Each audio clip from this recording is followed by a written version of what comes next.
talk very much. Now then, I'm going to introduce you to James, who I met 2 years ago on a small ship off the islands of Croatia.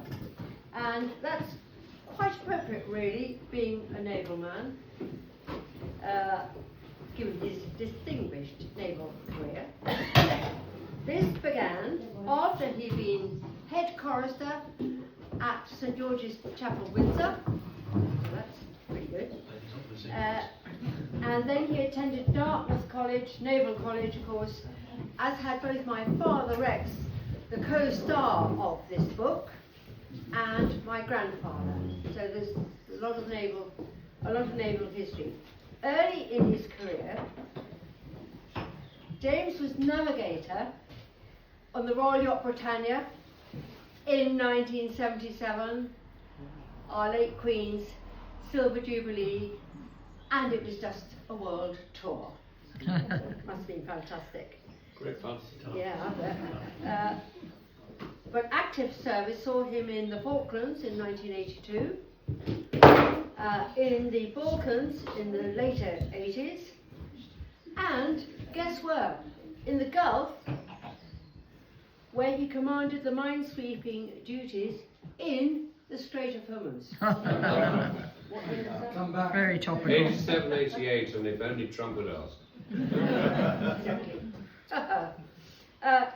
But added to all of this, he was the director of all joint operations planning, including for 9/11. And he's still involved in maritime consultancy work. His father, like mine, was in the army, and it was his father, James's father, who led the planning for the D-Day invasion. Exactly. Now, I owe James my deep thanks for not just reading through this draft of my latest book, but for doing so 4 times. Literally from embryo to birth. And so, of course, it is with huge gratitude and friendship that I hand over to Commodore James Fanshawe, CBE.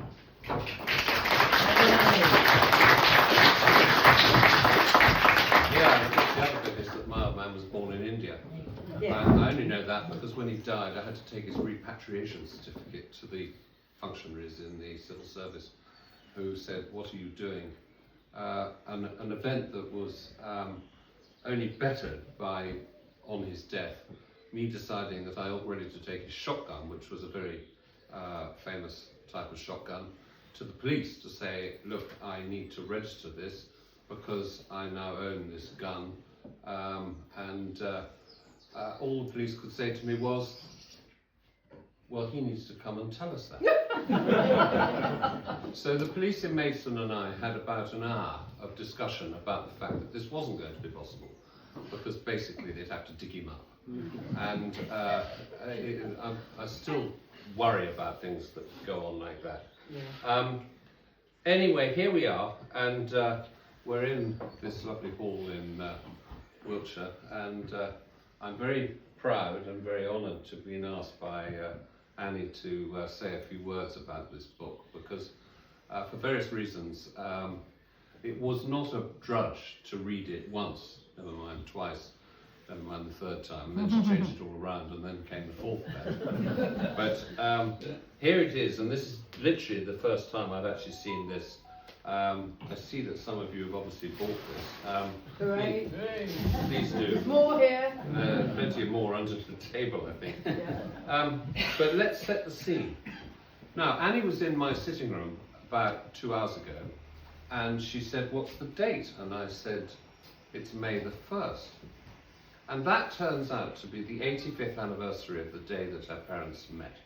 Isn't that amazing? Yeah, it is. You'd forgotten it. Well, it was by chance that we've got this date tonight, isn't that wonderful? Yeah.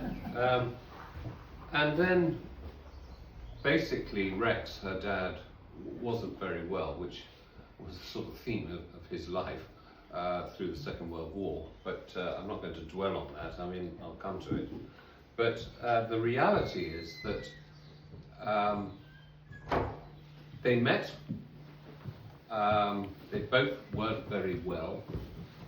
She got a bollocking off the matron for calling herself Nurse Smith, was the second part of her maiden name, because she wasn't supposed to fraternise with the chaps who were in for treatment, and that's what he was, that's what Rex was.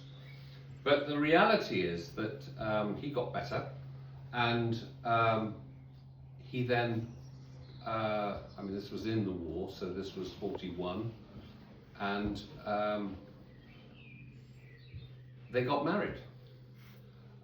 It didn't take them very long, and it certainly didn't take them very long to set in train Annie's brother Tim, who is not here today, obviously, but so her older brother was born, and he then got a sort of series of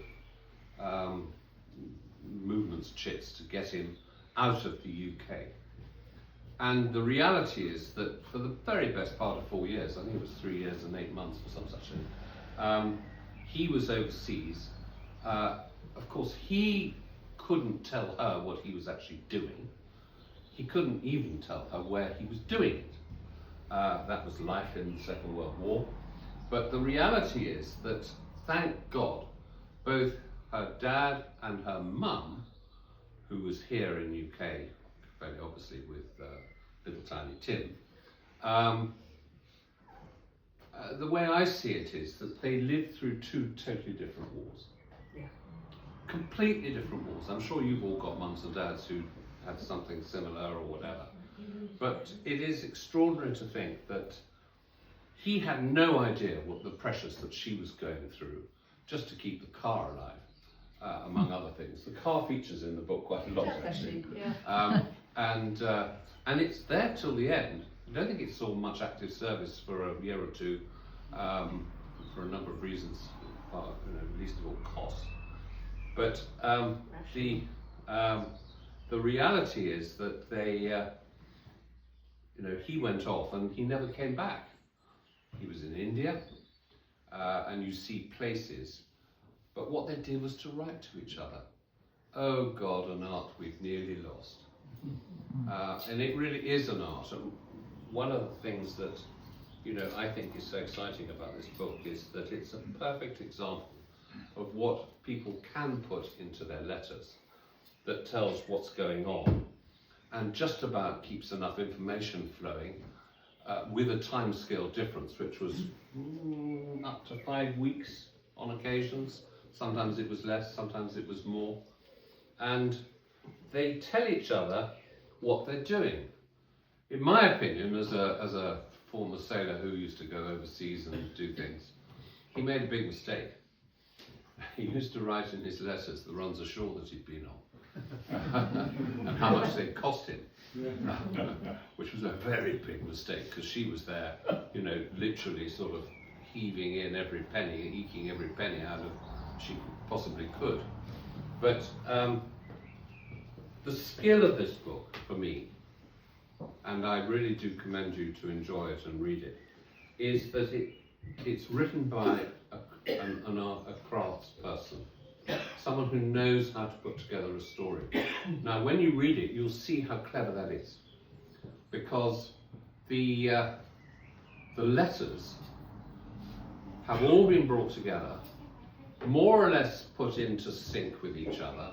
I stress more or less because sometimes it's just not possible. I mean, there's a 4 or 5 week gap and her life has moved on a bit and his life has certainly moved on. But she manages to make this thing flow.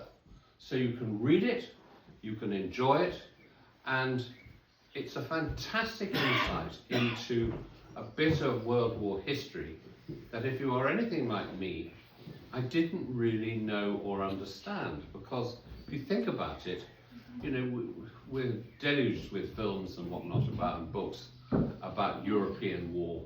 The Far East is much more of a secret. It's much more of a unwritten story, if I can put it that way.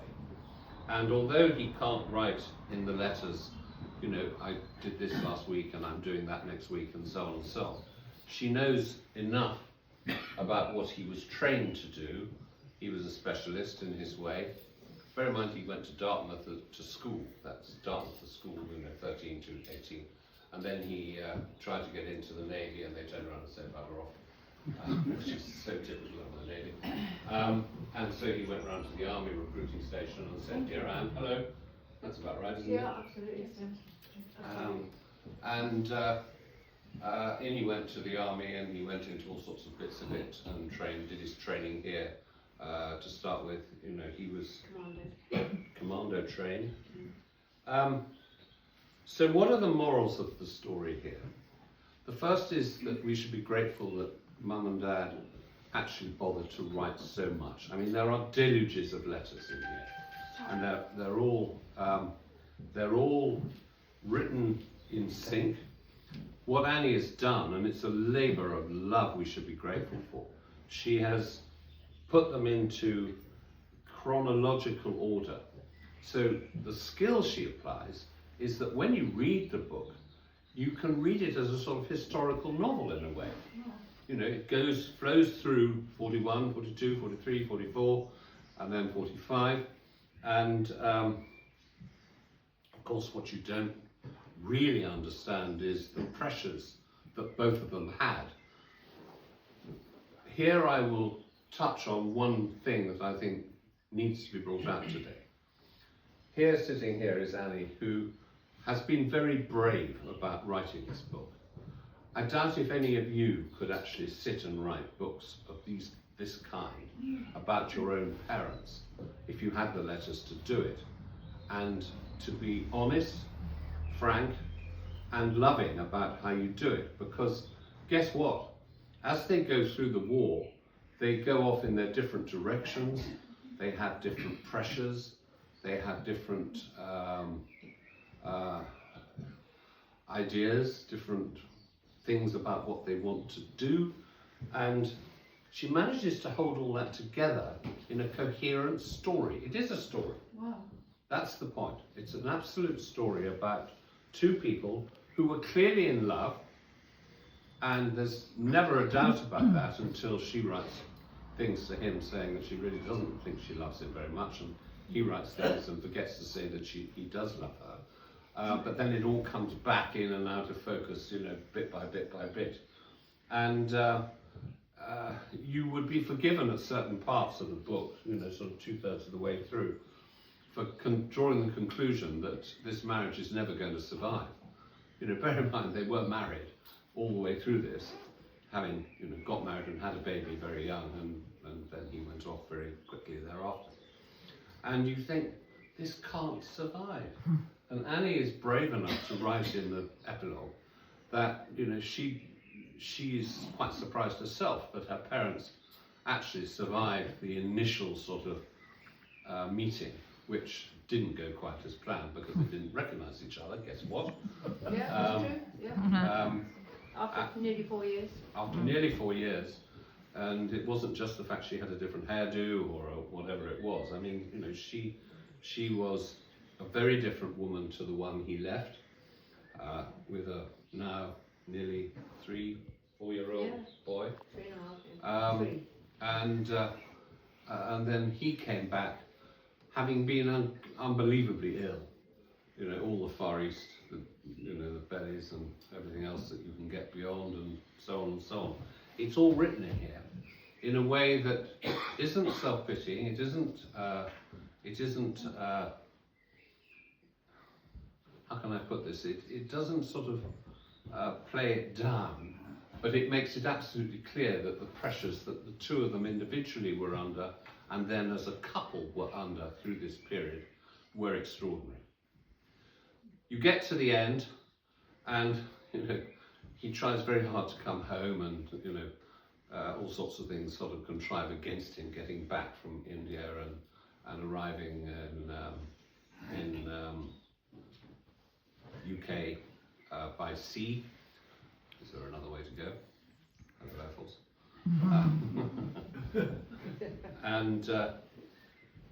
And of course, they have to then rebuild. And what I found so fascinating is that, of course, the rebuilding phase is where Annie comes in. Firstly, she was born, and in 47. Oh, thank you. Next year, everybody, pay attention. It's her 80th, Okay. and we're going to have a big party to celebrate that, aren't we, Malcolm? Yes. But of course, it must have been very difficult, and now I'm sort of being naughty, I'm putting myself in Annie's shoes. It must have been very difficult to be brought up by two parents who frankly just didn't know each other. And, you know, the pressures that that will have brought on Annie and her sister Patsy, who was younger than her, and who's now overseas. I can't imagine. You know, it's difficult enough with my parents, to say the least, and my brother. But that's another story. This is about two people who were sent, she was sent that message. Stand by to get married, and about 5 days later they did. Was it 5 days? Yep. Well, 5 or 6 we decided, didn't we? August the 8th to August 14th, so anyway, it's pretty Whatever darn that quick. is, whatever that is, they got married, and then a few months went past and off he went. The rest I'm going to leave for you to enjoy by reading the book.